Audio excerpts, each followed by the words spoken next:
she's fabulous. She's excellent. She's gorgeous. It's all right. I think she's outrageous. She's really awesome. She's cool. I love her. She's the best. Yo, she is bad. I decided to name my daughter after her. She's a great star, and she's a great singer, and I love her. Marilyn Monroe, look out, because here's Madonna.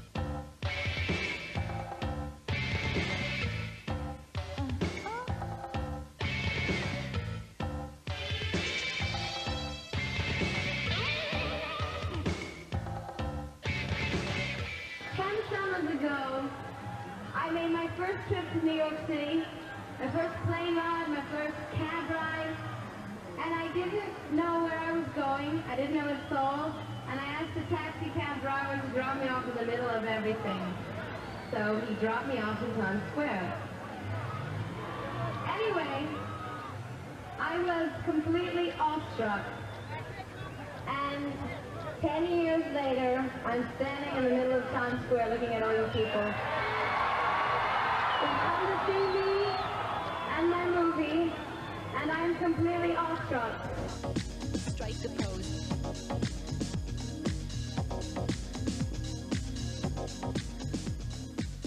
I don't think that I'm using sex to sell myself.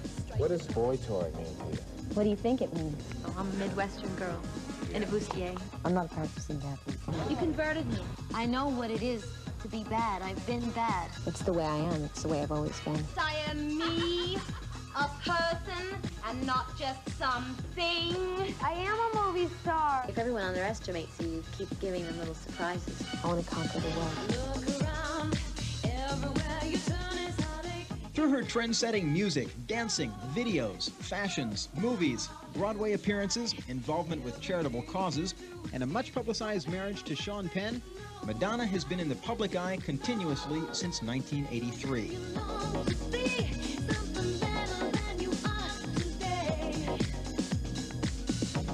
But the most often asked question is, just who is that girl? At first, no one really knew the material girl, but now Madonna herself has offered a glimpse behind the glitz with the introspective work of her Like a Prayer album, as poignantly illustrated in Oh Father. A lot of stuff in the story is drawn from my life. I grew up in Michigan. I come from a really big family, and I went to Catholic schools most of my education life. Madonna Louise Veronica Ciccone was born August 16, 1958, in Rochester, Michigan. When Madonna was 6, her mother died of cancer, leaving Madonna's father, Silvio, to raise and care for a family of 6. Two important aspects of their upbringing were religion and music. Everyone in the family studied a musical instrument. My father was really big on that. Somehow, I only took about 1.5 years of piano lessons, and I convinced my father to let me take dancing lessons instead. Funny that way, you can get used to the tears and the pain. But there was always music in our house, either practicing or records or the radio or someone singing in the bathtub or noise. Don't go for second best, baby. Put your love to the test. My nickname in my family was the Mouth. Okay, wait a minute. Excuse me. I'm gonna say something. I love you too. Shut up for a second. Spotlight is on me now. Shut up for a second, okay? When you're from a big family, everybody's really competitive with each other. So aside from just screaming really loud and doing things that got me attention, like, oh, you know, we would all get in various kinds of trouble to get my father's attention, and then be punished accordingly. Strict family? Well, just ask me if I could do one thing, and I'll probably say no. Oh, you come to me and I'll play your father. Okay. And you come in and say something. Okay, Dad, I want to know if I can go to the movies with my friend this Friday. What's his name? No, just say, it doesn't even get there far, just say no. No, you can't go. I think that his strictness taught me a certain amount of discipline that has helped me in my life and in my career, and also made me work harder for things. I wouldn't have turned out the way I was if I didn't have all those old-fashioned values to rebel against, so. Yeah. After high school, Madonna spent a semester at the University of Michigan on a performance scholarship. But her rebellious nature led her eastward to New York City. I went to New York. I had a dream. I wanted to be a big star. I didn't know anybody. I wanted to dance. I wanted to sing. I wanted to make people happy. I wanted to be famous. I worked really hard, and my dream came true. Actually, it wasn't quite that simple. Madonna spent 3 years in the Big Apple, basically living hand to mouth, working odd jobs, studying as a member of the prestigious Pearl Lang and Alvin Ailey dance companies, and making herself known in the trendy downtown clubs. When I first came to New York, I was a dancer, and a French record label offered me a recording contract, and I had to go to Paris to do it.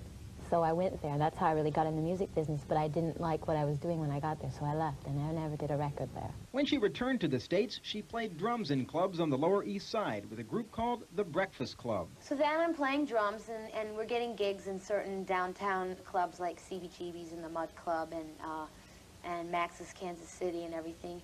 And I'm starting to write music for the band, too, like some songs, but they already had 2 singers in the band, so they would never let me get up and sing a song, because what's the point? One day, I finally convinced them, I'll just play guitar and sing one song, please, please, please, and they finally said okay. So then I got up to sing one song, and the other guy went back to play the drums, and like I got a standing ovation. Everybody, come on, dance and sing. Everybody, get up and do your thing. I befriended one DJ in particular, and he worked at a club called Danceteria, which was one of my favorite clubs. I mean, I was carrying his tape around with me everywhere, to every club, waiting for the moment to pop it on somebody. So I said, would you play it? I said, would you play it? And he said, well, I can't play it in the middle of the night. I mean, I haven't heard it. What if it's terrible? What if everybody stops dancing? And I said, all right, well, you listen to it, take it home with you tonight and listen to it, and I'll come back here tomorrow. Needless to say, the DJ liked what he heard.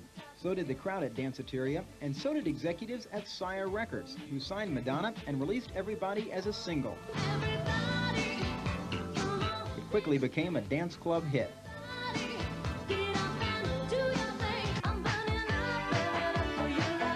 Burning Up was the follow-up single, and its success prompted the release of an album in the summer of 1983, titled simply Madonna.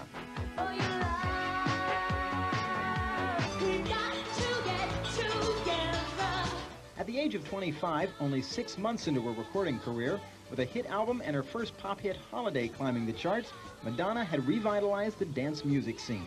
Well, to start off with, a lot of people thought that I was a black artist before they saw my videos, because a lot of my music is more R&B oriented. Next, Madonna moved on to the challenging task of producing her first videos. Madonna Mania was right around the corner.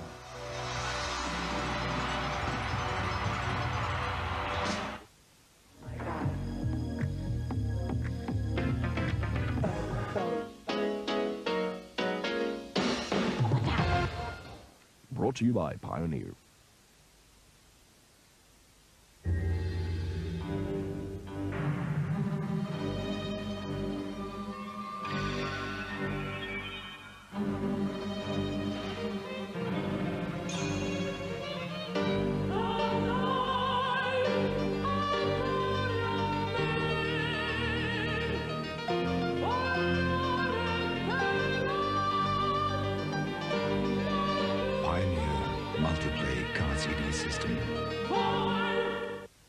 From Touchstone Pictures. Don't just stand there, let's get to it. Strike a pose, there's nothing to it but Madonna. She's turned the music world upside down. She's starring with Warren Beatty in Dick Tracy. She's Breathless Mahoney. If looks could kill, she'd be public enemy #1. Dick Tracy, coming soon to a cinema near you.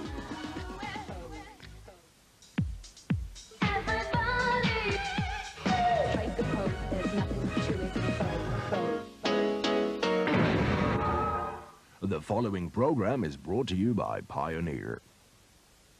Are you ready to party?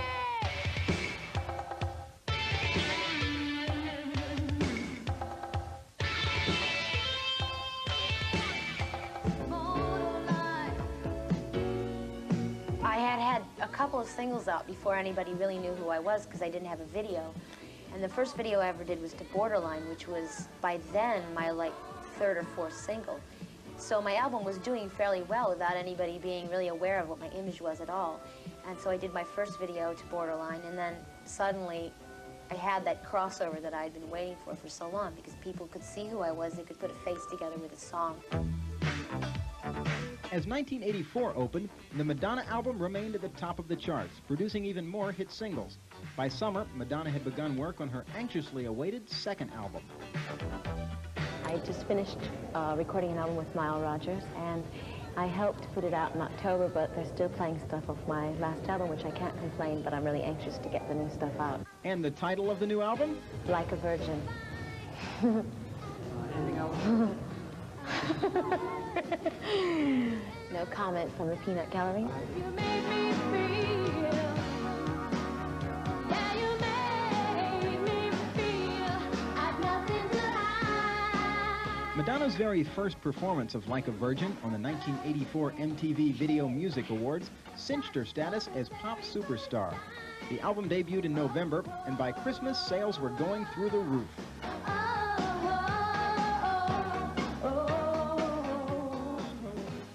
She's fantastic. I knew she'd be a star. She could be great. She could be a major star. She is a star, George. The biggest star in the universe right now as we speak. Okay, here we go, and we're rolling. And action. I was really excited about it because, to me, it was like making little movies, and I've always been excited about that. So it was like confining it to the 3 minutes of length of a song.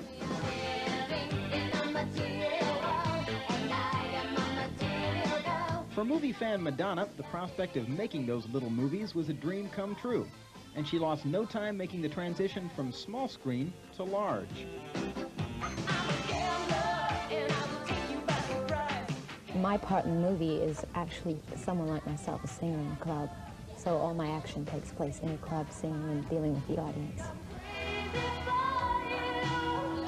Vision Quest spawned the #1 single, Crazy For You, and was followed by another film which increased Madonna's exposure even further.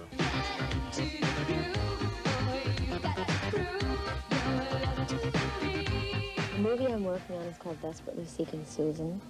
It's directed by Susan Seidelman, who did a movie called Smithereens, and I play Susan. Although Madonna was originally just a supporting player, the timing of the release of the film gave her a star billing. I've seen them together. You saw Roberta with another man? Who? Looks like a real greaseball to me. Acting is just, it's just another kind of performing. It's an expression, it's being honest with your audience, stuff like that. So to me, it's just an extension of what I do already, making videos and performing on stage. With 2 movies, 2 albums, and 4 top 10 records to her credit, in the spring of 1985, Madonna launched the Like a Virgin tour. 38 performances in 27 U.S. cities, sold out to 355,000 screaming fans. New York's Radio City Music Hall sold out in 34 minutes. The Material Girl was big business, and she had a look all her own. Are you the designer of your look, your hairstyle, the clothing? Oh, yeah. Do you think someone else could come up with this? But she wasn't unique for long. So-called Madonna wannabes were born, all wanting to emulate their idol. When you wear Madonna clothes, everybody looks at you, right? Everybody stares. Like, look at that girl. It's the only one that we can look up to nowadays. You can wear all this in the street nowadays. It's fun. It helps you to be yourself, you know? I say it's more myself. Like, this is the way I am. Madonna Land opened at Macy's in New York, selling such items as skirts, shirts, gloves, jewelry, and posters. But Madonna was one step ahead of the copycats. She changed her look, the first of many changes which would become her trademark. I ran away. I never had the strength to go very far. And there was something new on the horizon. Madonna was in love.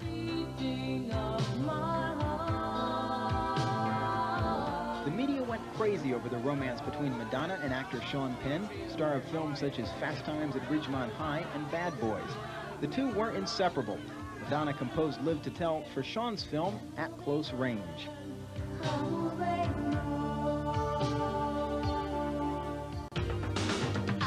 And then there were the pictures.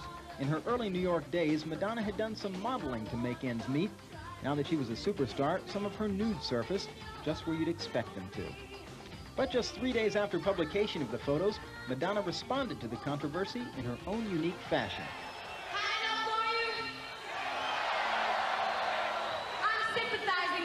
keeping my coat on, okay? So don't feel bad.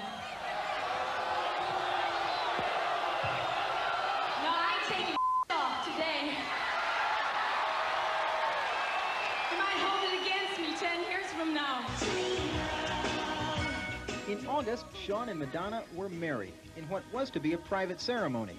But once again, the press was there, this time in helicopters. And once again, Madonna had something to say. Sean and I took out this full-page ad in the LA Times.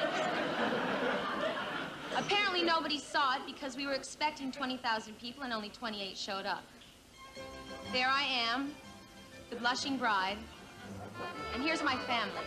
That's my Uncle Guido, my cousin Giuseppe, that's Grandma Ciccone, that's Aunt Jean and Uncle Nick. That's Sean's family.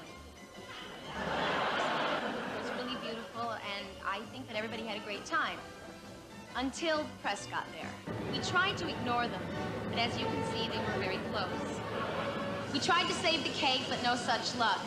But I couldn't ignore the helicopters any longer. The duo teamed up to do a feature, Shanghai Surprise. What made you decide to stay? I never got your first name. Gloria.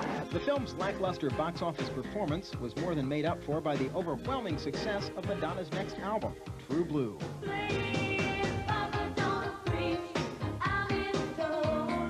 The differences between the new album and Madonna's two previous LPs were apparent.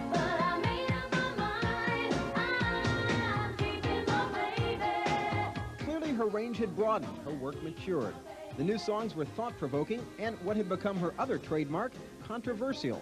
Papa Don't Preach, dealing with the sensitive topics of teenage pregnancy and abortion, touched off a storm of protest, debates over the meaning of the song, and parody.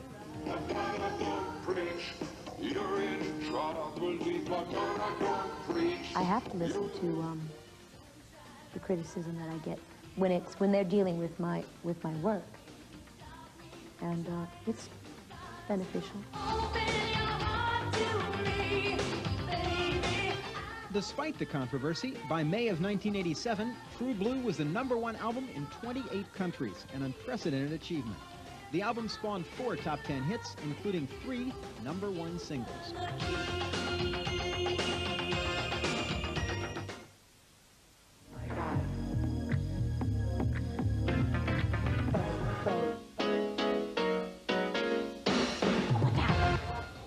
Brought to you by Pioneer.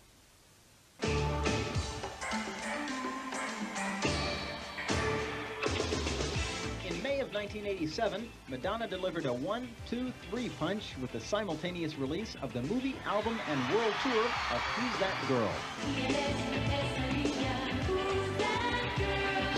By now, the center of a media hurricane, Madonna really had conquered the world.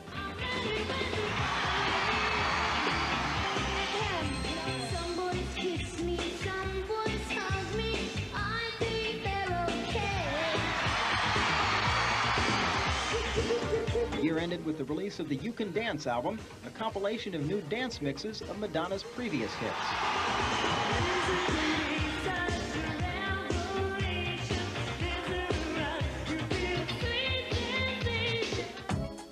In 1988, Madonna took a break from music to concentrate on her acting, making her stage debut on Broadway in David Mamet's Speed the Plow. I know what it is to be lost. I know you're lost. While critics seemed to like the play, they gave mixed reviews to Madonna, who had her own words to describe the experience. It felt like really good sex.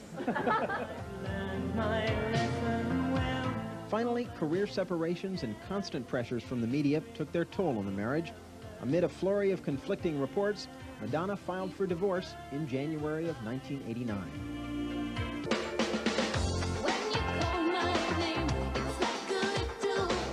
Just 2 months later, Madonna was embroiled in yet another controversy.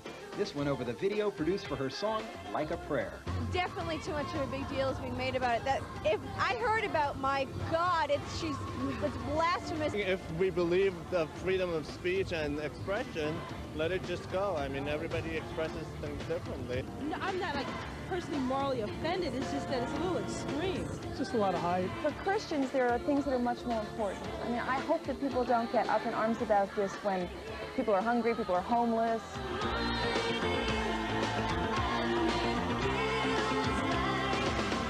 But to some, Like a Prayer was a big deal. The Pepsi-Cola company had signed Madonna to an unprecedented multi-million-dollar contract, including a full tour and worldwide ad campaign to premiere the video. But Madonna's use of religious symbols and racial overtones made the whole thing too hot to handle. They just said they didn't like it.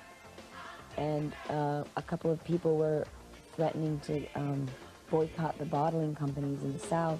Well, I think they were really afraid that this whole thing was going to, like, blow up, and they didn't want to do anything to harm Pepsi. I think that the video has a very positive message. It was about overcoming racism and overcoming the fear of telling the truth, of getting, you know, so many people witness crimes and they're afraid to get involved.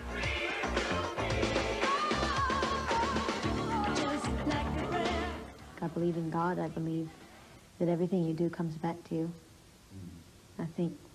I believe in the innate goodness of people and the importance of that.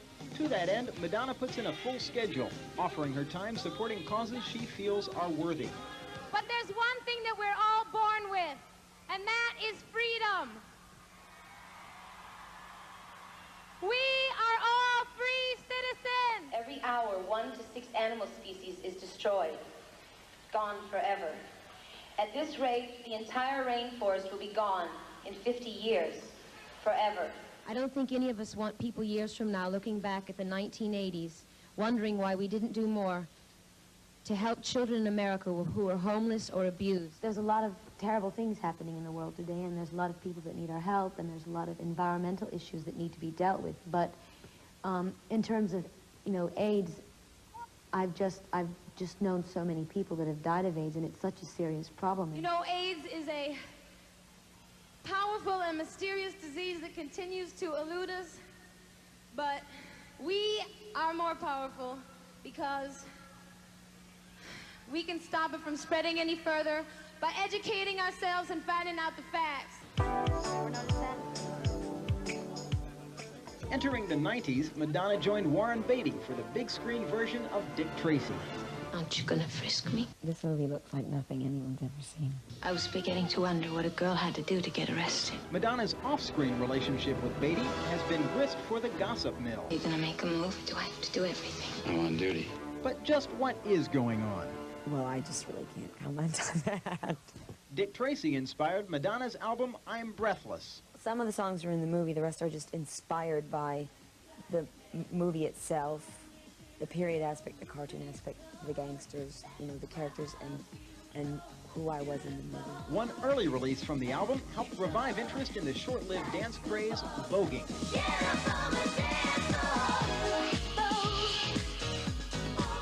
I think it has a lot of humor to it, too. I mean, it's just so sort of arrogant and there and presentational, you know what I mean, self-conscious in a way, and I think it's hilarious.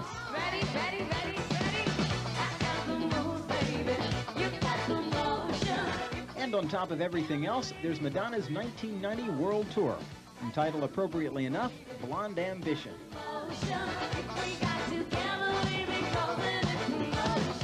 So perhaps Madonna has conquered the world. What else could she possibly want? I want more! Don't go for second best, baby. Put your love to the test. Have I found love again? Yes, many times. I'm the loser in the family. Now that I'm successful, I have a million more things to worry about. If I do something and everybody, and there's 100 people in the room and 99 people say they liked it, I only remember the one person who didn't like it. And they compare you to Marilyn Monroe here. Yeah, but that's just because we have the same hair color. I know the moral majority is up in arms against me. I think that people who really understand what I'm doing are offended by it. I flirt with everybody, though. I mean, I flirt with grandmothers and garbage men and stuff like that. Yeah. My father doesn't call me and say, hey, I just saw your video on MTV. I mean, he never does that. He just kind of tries to treat me like all my brothers and sisters. Madonna, I think it's time we get going here. Get going where, Dad? We gotta go. We got some homework to do and things to do. Dad, I graduated from high school.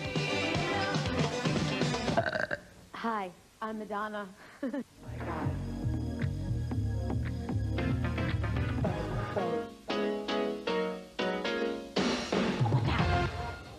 Brought to you by Pioneer.